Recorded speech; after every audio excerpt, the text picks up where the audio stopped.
महाराष्ट्रातील शेतकऱ्यांसाठी कर्जमाफीची घोषणेची प्रतीक्षा सुरू आहे. तर राज्य सरकार 3 लाखापर्यंतच्या कर्जमाफीची तयारी करत आहे असल्याची चर्चा आता सध्या राज्यभरातनी रंगलेली आहे. तर या पार्श्वभूमीवर शेतकऱ्यांच्या मनातनी आशेचा किरण जागला असून जे राजकीय वर्तुळातही या विषयावर सक्रिय चर्चा सुरू आहे. तर या व्हिडिओच्या माध्यमातून आपण महाराष्ट्रातील शेतकऱ्यांच्या कर्जमाफीची विविध पैलूचा आढावा या व्हिडिओच्या माध्यमातून घेणार आहोत. तर शेतकरी मित्रांनो, तुम्ही जर चॅनलवर नवीन असाल तर आपल्या चॅनलला सबस्क्राईब करा, बेल आयकॉनची घंटी प्रेस करा आणि व्हिडिओला लाईक करून जास्तीत जास्त शेतकऱ्यापर्यंत शेअर करा.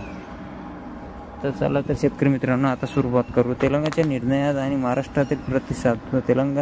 तेलंगणा सरकारने नुकतीच 31,000 कोटी रुपयाची कर्जमाफी जाहीर केलेली आहे. तर या निर्णयामुळे महाराष्ट्रातील शेतकऱ्यांच्याही मनातनी कर्जमाफीची आशा जागी झालेली आहे. तर तेलंगणाच्या या पावलामुळे महाराष्ट्रातील शेतकरी संघटना आणि विरोधी पक्षांनी राज्य सरकारकडे कर्जमाफीची मागणी जोरदारपणे मांडलेली आहे. तर राष्ट्रवादी काँग्रेसचे नेता सुप्रिया सुळे यांनी या संदर्भात सरकारवर टीका केलेली आहे. तर त्याच्यानंतर शेतकरी मित्रांनो, त्यांच्या मते उद्योगपतीचे 10 लाख कोटी रुपयाचे कर्ज माफ केले जाते, परंतु शेतकऱ्यांसाठी मात्र जे काहीही केले नाही जात आणि या वक्तव्यातून शेतकऱ्याप्रती असलेल्या अन्यायाचे चित्र स्पष्ट दिसत आहे. तर शेतकरी मित्रांनो, सत्ताधारी पक्षाच्या नेत्यांनी संकेत शेतकऱ्यांच्या कर्जमाफीसाठीच्या हालचालीच्या पार्श्वभूमीवरची छत्रपती संभाजीनगर जिल्हा मध्यवर्ती बँकेच्या विशेष सभेतनी हा मुद्दा चर्चेला आला. तर जालन्याचे खासदार डॉक्टर कल्याण काळे यांनी सरसकट कर्जमाफीची मागणी केलेली आहे. तर छत्रपती संभाजीनगरचे खासदार संदीपान भुमरे यांनी एक महत्त्वाचा संकेत दिला आहे. तर त्यांच्या म्हणण्यानुसार सरकार 3 लाखापर्यंतचे कर्ज माफ करण्याच्या विचारात आहे. तर राज्याचे पणन मंत्री अब्दुल सत्तार यांनी माध्यमांशी संवाद साधताना कर्जमाफीबाबत सरकारच्या सहानुभूतीपूर्वक विचाराचा उल्लेख केलेला आहे. तर मात्र कृषी मंत्री धनंजय मुंडे यांनी या विषयावर थेट भाष्य करणे टाळलेले आहे. तर या सर्व घडामोडीवरून असे दिसत आहे की सरकार कर्जमाफीच्या निर्णयाकडे वाटचाल करत आहे, परंतु अद्याप अंतिम निर्णय झालेला नाही. तर निवडणुकीच्या पूर्वी कर्जमाफीचा निर्णय होण्याची शक्यता आहे. तर राजकीय विशेषज्ञांच्या मते विधानसभा निवडणुकीच्या आधी शेतकरी कर्जमाफीच्या निर्णयाचा महायुतीला फायदा होऊ शकतो. तर मागील लोकसभा निवडणुकीत महायुतीला शेतकऱ्यांच्या नाराजगीचा फटका बसला होता. त्यामुळे आगामी विधानसभा निवडणुकीपूर्वी शेतकऱ्यांच्या नाराजीचा विचार करून कर्जमाफी केली जाऊ शकते. तर कर्जमाफीचा निर्णय घेतल्यास शेतकऱ्यांमध्ये सकारात्मक संदेश जाईल आणि त्यांचा फायदा निवडणुकीत मिळू शकतो. परंतु अशा निर्णयामागे केवळ राजकीय फायदा न पाहता शेतकऱ्यांच्या दीर्घकालीन हिताचा विचार करणे हा महत्त्वाचा आहे. शेतकरी कर्जमाफी बरोबर आहे की चूक आहे, तुम्ही सांगा. आता कर्जमाफीच्या व्यवहाराबद्दल विविध मतप्रवाह आहे आणि कृषी तज्ज्ञ डॉक्टर शरद निंबाळकर यांच्या मते जे महाराष्ट्रातील अल्पभूधारक आणि कोरडवाहू शेतकऱ्यांसाठी कर्जमाफी अत्यंत गरजेचे आहे. अनेक शेतकरी नैसर्गिक आपत्ती, बाजारभावातील चढउतार आणि उत्पादन खर्चातील वाढीमुळे कर्जबाजारी झालेला आहे. तर अशा परिस्थितीत कर्जमाफी त्यांना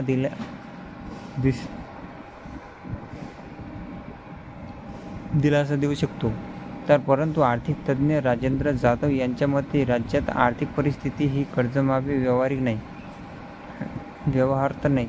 यांच्या म्हणण्यानुसार जे कर्जमाफीमुळे राज्यात तिजोरीवर मोठा बोजा पडेल आणि इतर विकास कामावर त्यांचा विपरीत परिणाम होऊ शकतो. तर शिवाय नियमित कर्जफेड करणाऱ्या शेतकऱ्यांमध्ये कर्जमाफीचा निर्णय ही चुकीचा संदेश देऊ शकतो.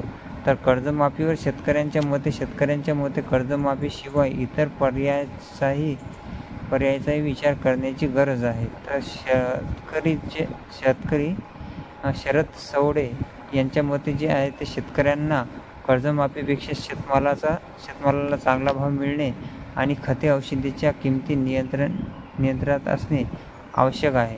तर यांच्या मते पेरणी आधी प्रति हेक्टरी अनुदान, शेती पिकाच्या हमीभावाची कायदेशीर बंधने, पाठपुराव्याची नियमितता, वीज आणि सिंचनाच्या सुविधांची उपलब्धता यावर कामे करायला हवी. तर दुसरीकडे जे गेल्या काही वर्षापासून कर्जमाफी बाबतची असलेले शेतकरी साईनाथ चव्हाण यांनी अपेक्षित आहे की सरकार कर्जमाफीची अंमलबजावणी करेल.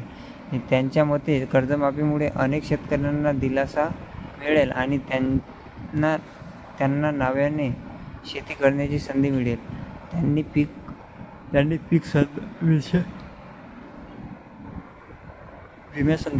विम्यासंदर्भातही तक्रारी मांडल्या आहेत आणि या व्यवस्थेत सुधारणा करण्याची मागणी केलेली आहे. तर कर्जमाफीची परिणाम आणि पर्याय. कर्जमाफीचा निर्णय घेतल्यास त्यांचे काही सकारात्मक आणि नकारात्मक परिणाम होऊ शकतात. सकारात्मक परिणाम म्हणजे कोणते? तर एक म्हणजे अनेक शेतकऱ्यांना तात्पुरता दिलासा मिळते आणि दुसरा, शेतकऱ्यांना नव्याने शेती करण्याची संधी मिळते आणि तिसरं म्हणजे ग्रामीण अर्थव्यवस्थेला चालना मिळू शकते.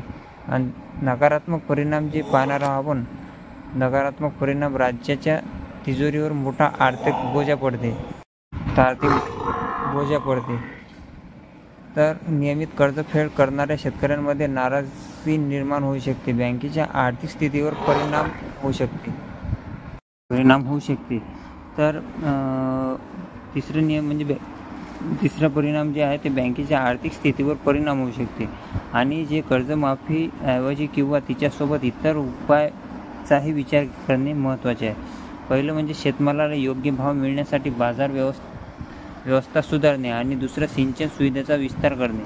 तिसरं म्हणजे पीक विमा योजनेची सुधारणा करणे आणि चौथं जे आहे शेतीसाठी आधुनिक तंत्रज्ञानाचा वापर वाढवणे. पाचवं म्हणजे शेतकऱ्यांना आर्थिक साक्षरतेचेही परीक्षण देणे. तर महाराष्ट्र सरकारने कर्जमाफीसाठी ठोस निर्णय घेतल्यास शेतकऱ्यांच्या आर्थिक स्थैर्यासाठी ते एक महत्त्वपूर्ण पाऊल ठरेल.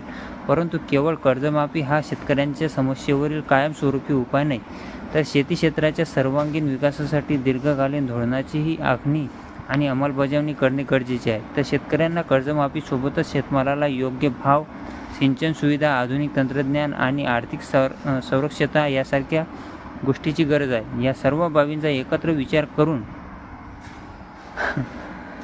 करून धोरण आखल्यास महाराष्ट्रातील शेतकऱ्यांची आर्थिक स्थिती सुधारण्यास मदत होईल.